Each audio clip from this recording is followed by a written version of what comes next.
Sa kabila ng nag-uumapaw na kapangyarihan ni Odin, muli niyang pinatunayan kung bakit siya ang kinatatakutang Diyos ng kalangitan. Kasabay ng Gungnir, inilabas niya ang isa na namang nakakabinging kapangyarihan, ang Fafnir, ang kanyang ultimate defense. Kahit pinaulanan siya ni Kintoki ng sunod-sunod at ubod bilis na mga atake, ni isa ay walang tumama. Para bang mismong kapalaran ang humaharang sa bawat atake. Nalagay sa alanganin ang mandirigma ng sangkatauhan. Ngunit hindi lang ito basta laban ng lakas. Ipinakita rin ang nakakagimbal na nakaraan ni Odin, kung paanong siya lamang mag-isa ang pumulbo sa mga Jota ng walang kahirap-hirap. Isang malinaw na paalala kung bakit tila imposibleng talunin ang Supreme God ng Norse Pantheon. Ito ang tatalakayin ko ngayon, kaya kung handa ka na, Teren at simulan na natin. What's up mga Koops, Manga Moto nagbabalik. Record of Ragnarok Kabanata 115. First Times. Sa pagpapatuloy ng kabanata, malinaw ang kirot na nakaukit sa mukha ng mandirigma ng sangkatauhan. Ramdam niya ang bigat ng tama sa tagiliran, isang sugat na iniwan ng banal na sandata ni Odin. Sa arena, nabalot ng pag-aalala ang mga tao sa kalagayan ng kanilang pambato, habang sa panig ng mga Diyos ay umalangaw-ngaw ang pagdiriwang sa matagumpay na atake. Si Heimdall, na nakasaksi sa labanan, napatanong na lamang. Sa bilis ng pangyayari, hindi niya lubos na nakita kung paano naganap ang tama. Ngunit nang muling balikan ang eksena, doon niya naunawaan ang nangyari, nang may deflect ni Kintoki ang banal na sandata ni Odin, pansamantalang nawalan ito ng momentum. Ang palaisipan ay kung paano ito biglang nagbago ng direksyon, tila may sariling isip, at muling bumulusok mula sa likuran upang targetin si Kintoki. Sa hanay ng sangkatauhan, umusbong ang pagkalito. Ang galaw ng sandata ay hindi pangkaraniwan. Hindi ito simpleng paghagis, para itong may kalooban, walang tigil sa paghahabol sa iisang target. Sa VIP room kung saan naruroon ang magkapatid na Diyos na Griego, napasabi si Ares na mas nakakatakot pala ang Gungnir kaysa sa mga bulong-bulungan. Sumagot si Hermes ng may kalmadong katiyakan, kapag inihagis ni Odin ang Gungnir, hindi ito titigil hanggat hindi natatamaan ang target. Dahil dito, kinikilala ito bilang isa sa pinakamakapangyarihang banal na sandata sa Valhalla. Napangiwi si Ares sa ideyang iyon, kahit gaano kakabilis tumakbo o magtago, hahabulin ka pa rin nito. Sa kanyang pananaw, tila lampas na sa pagiging patas ang kapangyarihan ng sandatang iyon. Lumipat ang tagpo sa silid ni Brunhilde, kasama si Zeus. Tahimik ngunit mabigat ang obserbasyon ni Zeus, bagaman misteryoso ang Gungnir, mas malakas ito kaysa sa inaasahan niya. Ngunit hindi iyon ang tunay na dapat katakutan. Ang mas mahalaga ay ang ginagawa ni Odin sa kabuuan ng laban, ang mahina ngunit tuloy-tuloy na pagbulong, isang awit na tila kakaiba sa pandinig. Doon, ayon kay Zeus, nagmumula ang tunay na kapangyarihan ni Odin. Pinagpawisan si Brunhilde sa lalim ng pagmamasid ni Zeus. Sumang-ayon siya. Narinig na niya ang mga alamat tungkol sa kakaibang atakeng iyon, ngunit ngayon lamang niya ito nasaksihan. Ang kakayahang iyon ang tinatawag na Golder. Habang malalim sa pag-iisip ang Valkyrie, lumipad papalapit ang dalawang uwak, sina Hugin at Munin. Sa kanilang paglapag, binasag nila ang katahimikan sa mapang asar na tanong, akala ba ni Brunhilde ay nauunawaan na niya ang lahat? May halong panunuya ang tinig ni Munin, na tila tinatawag siyang kalahating Diyos at kalahating mangmang. Pagkaraan ng ilang sandali, ibinunyag ng dalawang uwak ang lihim, ang binubulong ng kanilang Panginoon ay ang tinatawag na 18 First Times. Hindi makapaniwala si Brunhilde sa revelasyong iyon. Ayon sa salaysay ng narrator, sa mga taludtod ni Odin sa sinaunang aklat na Havamal, nakapaloob ang malalalim na hiwagang kilala bilang Golder. Ang mga awit na ito ay may iba't ibang anyo ng kapangyarihan, kayang magpagaling ng sugat, magpatawag ng unos, at kung kinakailangan, maghatid ng ganap na pagkawasak. Sa madaling salita, ang 18 Golder ang pinagmumula ng maraming kakayahan ni Odin. Binigyang diin ni Hugin at Munin na ang pagangat kay Kintoki, ang pagpapalipad sa kanya patungo sa pader ng arena, at ang katotohanang hindi kailanman pumapalya ang Gungnir, lahat ng iyon ay resulta ng Golder. Tinapos nila ang paliwanag sa isang tanong, nauunawaan ba ni Brunhilde ang ibig sabihin nito? Ang kapangyarihan ni Odin ay hindi lamang napakalawak, nagpapakita ito sa 18 magkakaibang anyo, bawat isa ay lampas sa karaniwang imahinasyon. Napanganga si Brunhilde. Nanlaki rin ang mga mata ni Zeus sa bigat ng katotohanang kanilang narinig. Dahil sa Golder, umangat si Odin bilang kataas-taasang Diyos ng Norse Pantheon. At sa huling hirit ng dalawang uwak, binalaan nila ang Valkyrie, ang kapangyarihang iyon ang dahilan kung bakit ang takot na nararamdaman ng mga tao sa arena ay hindi ilusyon, kundi isang babala. Nangangamba si Harris. Sa bawat sandali ng laban, lalong nagiging malinaw na hindi man lang makalapit si Kintoki kay Oden. Ang distansya ay hindi lamang pisikal, ito ay agwat ng kapangyarihan. Para kay Harris, tila imposibleng tamaan ang kataas-taasang Diyos. Kung magpapatuloy ito, dudurugin lamang si Kintoki ng sunod-sunod na kakayahan ni Oden. Sumang-ayon si Sasaki Kojira, ngunit may ibang pananaw si Miyamoto Musashi. Para sa kanya, kahit Diyos ang kalaban, may kakaiba kay Kintoki, isang bagay na hindi agad mababasa. Napag-usapan nila ang sandaling inatake ng banal na sibat ang blind spot ni Kintoki. Mula sa likuran dumating ang kamatayan, ngunit nanatiling alerto ang mandirigma. Sa isang mabilis at halos instinct na pag-ikot ng katawan, naiwasan niya ang nakamamatay na atake ng Gungnir. Kung naantala siya kahit isang iglap, tiyak na nahati sana ang kanyang katawan. Napabilib si Kojira. Para makaligtas sa atake ng isang Supreme God, hindi sapat ang lakas, kailangan ng karanasang hinubog ng matinding pagsasanay. At doon napapasok ang katotohanan mga Kops, si Kintoki ay dumaan sa isang mabangis na paghahanda sa ilalim ni Buddha. 79 na laban ang kanilang pinaglabanan, walang malinaw na nagwagi, ngunit sapat iyon upang ihanda si Kintoki sa araw na ito. Sorry na agad balik na tayo sa kwento. Sa pagpapatuloy ng kabanata, binigyang diin ni Kojira ang isang mahalagang bagay, hindi planong umiwas ni Kintoki. Kusang gumalaw ang kanyang katawan, pinangunahan ng instinct. Diyos man o tao ang kalaban, hindi siya ang tipong basta magpapadurog. Sa tuwa at pag-asa, halos mapasubsob si Kojira nang tapikin siya ni Harris. Ipinahayag ng Valkyrie ang paniniwala niya, ang ate Brunhilde niya mismo ang pumili kay Kintoki. Ibig sabihin, may dahilan. Panahon na para seryosohin ng mandirigma ang laban. Tahimik na nagkomento si Musashi. Hindi raw talaga mababasa ang iniisip ng babaeng iyon, habang nakatingin kay Kojira, tila kinikilala niyang may plano sa likod ng lahat.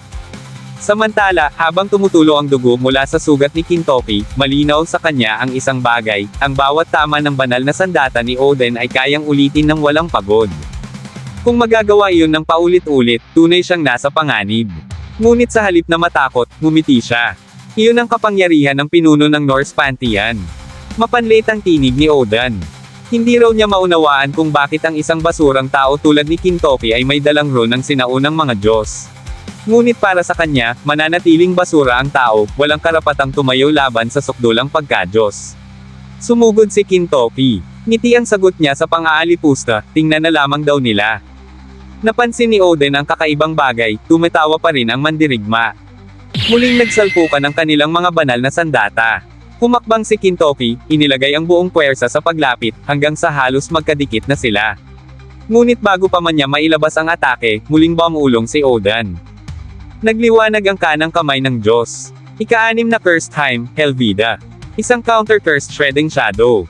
Napabulyaw si Brunhilde. Kapag tinamaan si Kintoki, siguradong paliliparin na naman siya ng kapangyarihang iyon. Ngunit sa mismong sandali ng panganib, kumilos si Kintoki. Mabilis siyang tumalon paitaas at may kumpiyansang ngumiti, akala ba ni Oden mahuhulog pa siya sa ataking nakita na niya.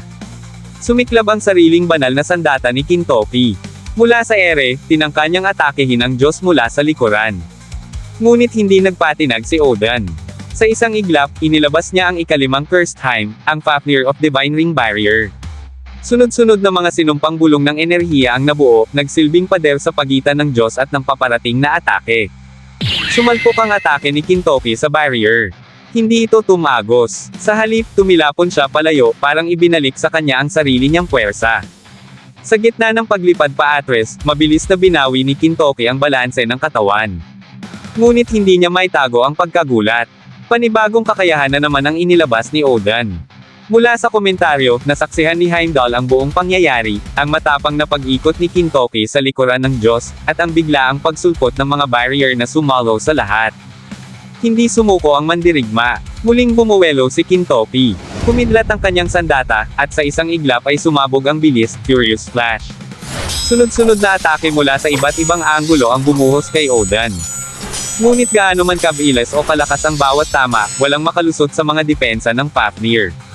Sa gitna ng bagyo ng mga atake, nanatiling nakatayo si Oden, tahimik, hindi gumagalaw, patuloy lamang sa pagbulong.